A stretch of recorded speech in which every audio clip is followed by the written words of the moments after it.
This is the story of Jonah, the really whiny prophet.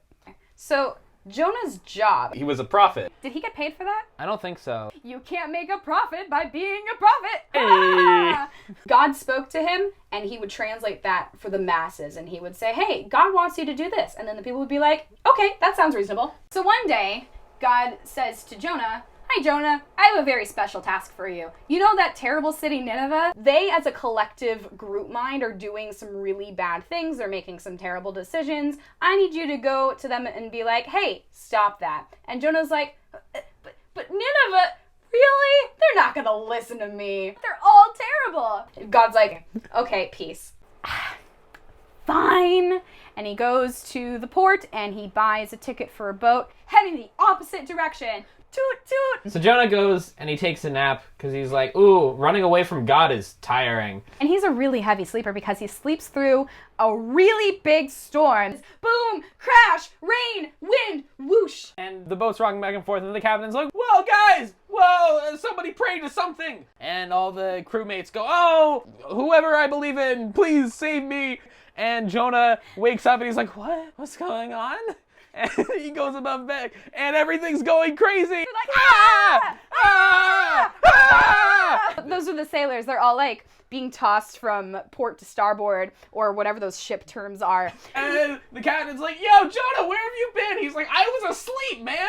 And then he's like, pray to something. And Jonah's like, oh gosh, this is my fault, isn't it? All right, I'm gonna jump overboard now. And the captain's like, no, we can't let you do that. Let's play a game. So they spin the wheel of misfortune and it lands on Jonah. And Jonah's like, ha, I knew it. Wait. And they go, oh, sorry. And they just chuck him overboard. And then as soon as Jonah hits the water, the storm passes. And Jonah's just like hanging out in the middle of the ocean when all of a sudden this giant fish comes out of nowhere. Just a large fish. Well, it's actually not specified whether it's like a giant fish or a whale, but it's some large aquatic creature. Yeah. And he comes and he goes, oh.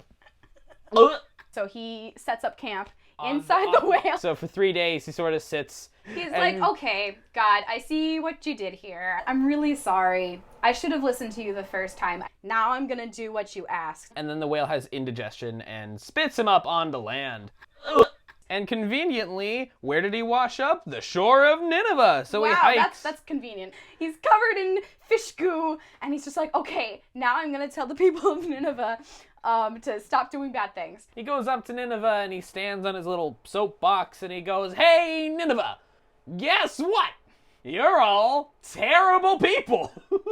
And the guys are like, we know that, but hey! And Jonah goes, if you don't change your ways in the next 3 days, God's gonna smote ya. Smite. Destroy. Yeah. And immediately, the people of Nineveh are like, I'm so sorry. Oh well, it was fun while it lasted. Guess I gotta smear some ash all over me and rip my clothes up and... Oh yeah, here, let's put some sackcloth on the cows too. Now they're better people because they repented and they said sorry. So Jonah's up on a hill. He's expecting like fireworks. He's got popcorn. He's got his brought 3D glasses. He's so ready for the show. And he's watching the city of Nineveh not burn.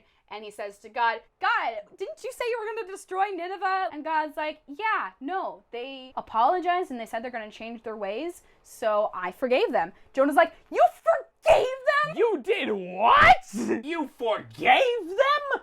I took the worst Uber of my life to get here. I was inside a fish for 3 whole days. I had to smell the awful smells, 0 stars, very bad rating. Also, I'm hot and I'm hungry and I'm complaining a lot. And so God grows a little shade plant. And there's a lawn chair and he's chilling with his pina coladas. And God's like, better? And Jonah is like, yeah.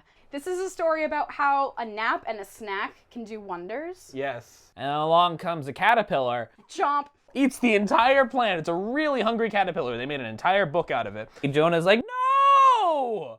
No, why? God! What'd you do that for? I want my plant back. And God's like, are you quite finished? And Jonah's like, no, I'm not. I liked that tree. You got rid of it, and I didn't like that. I'm so upset about the plant. Just take me too. So God says to Jonah, you grew emotionally attached to this plant, and you cared more about its destruction than the people of Nineveh. Now, does that seem right to you? It's never too late to change your ways. Yes.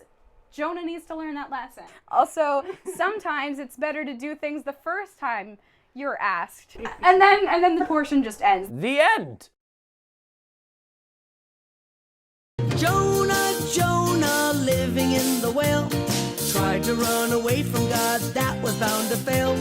Jonah, Jonah, living in the whale, tried to run away from God, that was bound to fail.